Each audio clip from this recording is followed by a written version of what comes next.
Chapter 3 Southern Sudan, 2008. The smudge on the horizon gained color as Nia drew nearer, changing from haze gray to olive green. The dirt under her feet turned to mud, then sludge, until at last she was ankle deep in water. There was always so much life around the pond. Other people, mostly women and girls, who had come to fill their own containers. Many kinds of birds, or flap and twitter and caw. Herds of cattle that had been brought to the good grazing by the young boys who looked after them. Nia took the hollowed gourd that was tied to the handle of the plastic container. She untied it, scooped up the brown muddy water, and drank. It took 2 gourdfuls before she felt a little cooler inside. Nia filled the container all the way to the top. Then she tied the gourd back in place and took the padded cloth donut from her pocket. The donut went on her head first, followed by the heavy container of water, which she would hold in place with one hand. With water balanced on her head and a foot still sore from the thorn, Nia knew that going home would take longer than coming had, but she might reach home by noon if all went well. Southern Sudan, 1985. The tears were hot in Sava's eyes. Where had everyone gone? Why had they left without waking him? He knew the answer, because he was a child who might tire easily and slow them down and complain about being hungry and cause trouble somehow. I would not have been any trouble. I would not have been complained. What would I do now? Sava took a few steps to see what he could see. On the far horizon, the sky was hazy from the smoke of the bombs. About 100 paces in front of him, he could see a small pond. Between the pond and the barn was a house, and yes, a woman sitting in the sun.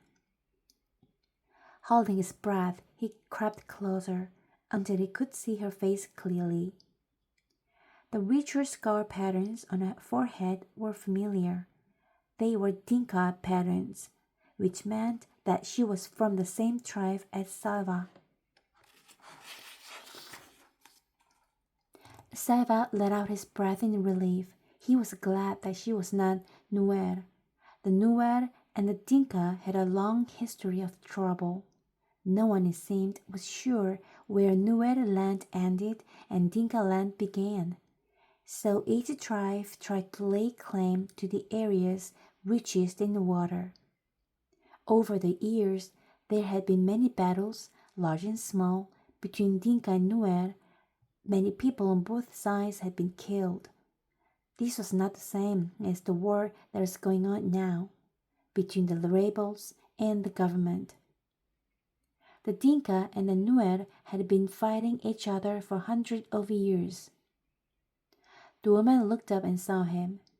Sava flinched at her glance. Would she be friendly to a stranger? Would she be angry with him for spending the night in her barn?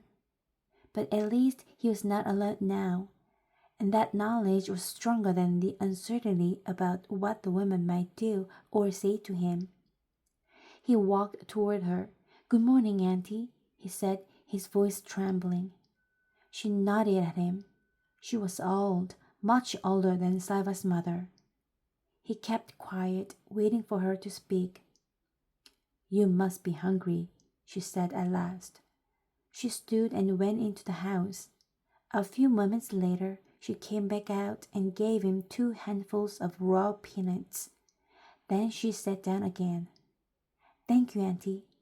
Squatting on his haunches next to her, Sava shelled the nuts and ate them. He chewed every nut into a paste before he swallowed, trying to make each one last as long as he could. The woman sat without speaking until he was finished. Then she asked, Where are your people? Saiba opened his mouth to speak, but his eyes filled with tears again and he could not answer. She frowned. Are you an orphan? She shook his head quickly. For a moment he felt almost angry. He was not an orphan. He had a father and a mother. He had a family. I was at school. I ran away from the fighting. I do not know where my family is. She nodded. A bad thing, this war. What are you going to do? How will you find them? Saiba had no answer. He had hoped that the woman might have some answers for him. After all, she was an adult. Instead, she had only questions. Everything was upside down. Saiba stayed in the women's barn again that night. He began to make a plan. Maybe I can stay here until the fighting stops. Then I will go back to my village and find my family. He worked hard so she would not send him away. For 3 days he fetched firewood from the bush and water from the pond. But the pond was drying up. Each day it was harder to fill the gourds. During the daytime, Saiba could hear the distant booming of artillery from the fighting a few miles away. With every shell that exploded, he would think of his family, hoping they were safe, wondering desperately when he would be with them again. On the 4th day, the old woman told him that she was leaving. You have seen that the pond is only a puddle now. Winter is coming, and the dry season, and this fighting. She nodded her head in the direction of the noise. I will go to a different village near water. You cannot stay with me any longer.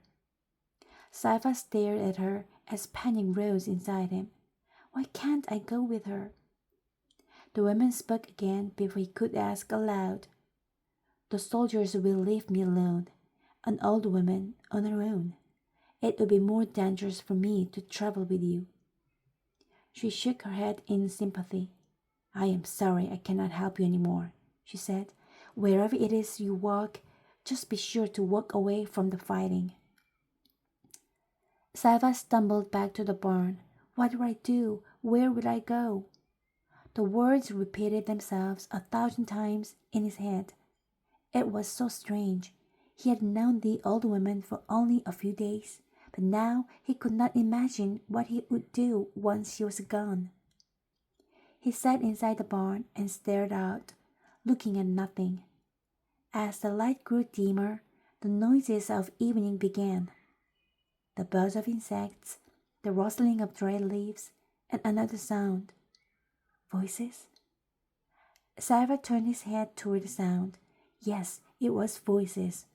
Some people were walking toward the house, a small group, fewer than a dozen.